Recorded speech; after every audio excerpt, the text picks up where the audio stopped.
അസാധ്യ കാര്യങ്ങളുടെ മധ്യസ്ഥൻ എന്നാണ് അദ്ദേഹം വിശേഷിപ്പിക്കുന്നത്.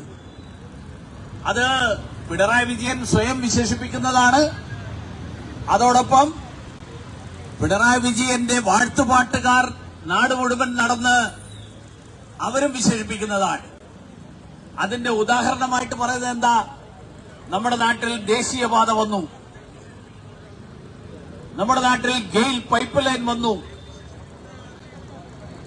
നിങ്ങൾക്കും എനിക്കും അറിയാം, ദേശീയപാത പണിയുന്നത് ദേശീയ നാഷണൽ ഹൈവേ അതോറിറ്റിയാണ്, കേന്ദ്ര സർക്കാരാണ്. ഗെയിൽ പൈപ്പ് ലൈൻ സ്ഥാപിക്കുന്നത് കേന്ദ്ര സർക്കാരാണ്.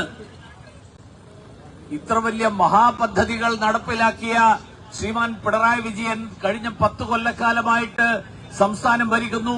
നിങ്ങളുടെ പാർട്ടിക്കാർ തന്നെ ഇവിടെ നഗരസഭയും ഭരിക്കുന്നു. ഒരു ചെറിയ ടൗൺ ഹാൾ പണിയാൻ എന്താ സർ ഇത്ര ബുദ്ധിമുട്ട്?